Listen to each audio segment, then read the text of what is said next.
할렐루야. 살아계신 하나님, 구원의 하나님, 영광의 하나님, 생명과 이김을 주시는 하나님을 찬양합니다. 찬송 286장 주 예수님 내 맘에 오사 찬양합니다.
하나님의 말씀은 시편 150편 1절에서 6절입니다.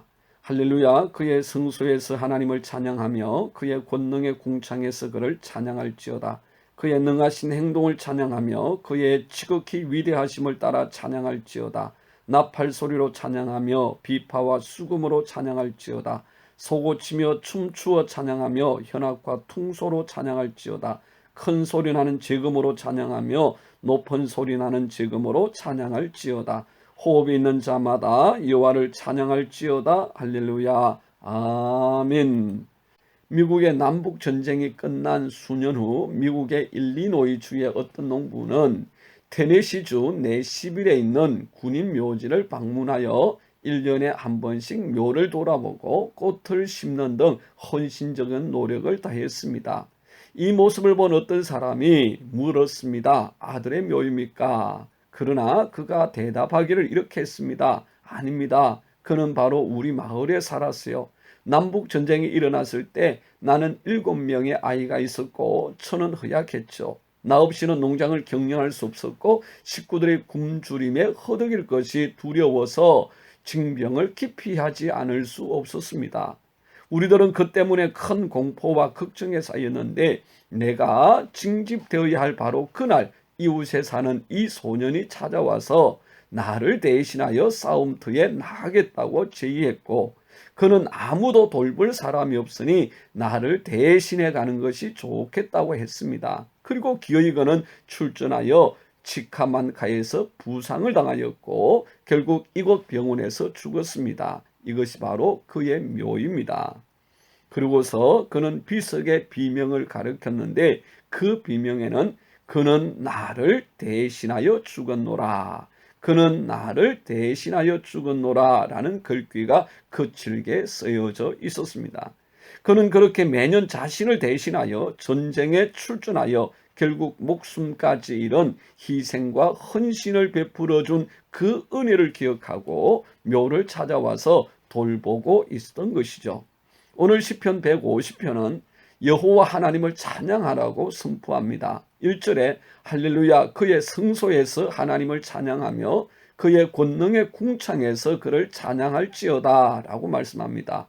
그것도 모든 악기들을 다 동원하여서 하나님을 찬양하라고 하지요. 나팔소리, 비파와 수금, 소고와 춤, 현악과 퉁소, 그리고 큰 소리 나는 제금과 높은 소리 나는 제금으로 여호와 하나님을 찬양하라 합니다. 그리고 이 찬양은 모든 사람들, 이 땅에 살아가고 있는 모든 사람들이 하나님께 드려야 할 것으로 호흡이 있는 자마다 여호와를 찬양할지어다 할렐루야라고 고백합니다.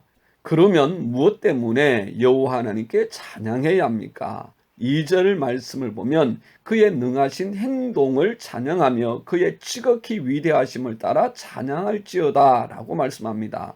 이 말씀을 현대어 성경은 그가 행하신 놀라운 일에 대하여 그를 찬양하고 그의 위대하심에 대하여 그를 찬양하라 라고 번역했습니다. 그러면 우리가 정말로 찬양해야 될 여호와 하나님께서 행하신 놀라운 일, 그 위대하심의 일이 무엇일까요?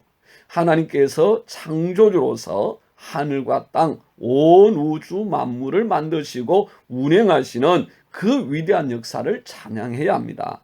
하나님의 완전하고 온전하신 운행, 그 신비하고 놀라운 능력을 마땅히 우리는 찬양해야죠. 하나님께서 세상을 창조하신 이후 지금까지 그 긴 시간 그 어떤 오차도 없이 그 어떤 틀어짐이나 굽어짐도 없이 지키시고 이루시는 하나님의 능력을 찬양해야 합니다. 이 가을 높은 하늘을 주시고 풍성한 열매를 주시며 들의 작은 꽃 하나하나까지 하늘의 작은 새 한 마리까지도 기르시고 입히시며 돌보시는 하나님을 찬양해야 합니다. 마땅히 찬양해야 합니다. 그러나 진정으로 우리가 찬양하고 또 찬양해야 할 위대한 일, 놀라운 일은 하나님께서 그의 독생자 예수 그리스도를 통하여 우리 자신을 구원하여 주신 바로 그 구원의 역사입니다. 하나님이신 예수님께서 그 영광의 보좌를 부리시고 우리 인생이 되셔서 우리의 모든 죄악과 허물을 뒤집어 쓰시고 십자가에서 우리 대신 나 대신 죽어주심으로 이루어주신 이 구원을 인하여 하나님을 찬양하고 또 찬양해야 합니다. 예수님이 지신 십자가는 예수님의 십자가가 아니었습니다. 예수면 죄가 없으신 분이셨기 때문이죠. 그럼에도 불구하고 그 무시무시한 십자가를 지신 이유는 오직 하나, 우리 인생을 사랑하시는 그의 절대적인 사랑 때문입니다. 로마서는 그 절대적인 사랑을 내가 확신하노니 사망이나 생명이나 천사들이나 권세자들이나 현재 일이나 장래 일이나 능력이나 높음이나 깊음이나 다른 어떤 피조물이라도 우리를 우리 주 그리스도 예수 안에 있는 하나님의 사랑에서 끊을 수 없으리라 말씀합니다. 베드로전서 2장 24절에는 친히 나무에 달려 그 몸으로 우리 죄를 담당하셨으니 이는 우리로 죄에 대하여 죽고 의에 대하여 살게 하려 하심이라 말씀합니다. 하나님은 우리를 사셨습니다. 하나밖에 없는 아들의 생명, 그 핏값으로 우리를 사셨습니다. 그리고 하나님의 참 아들이 되게 하셔서 영원한 하나님의 나라를 유업으로 주셨습니다.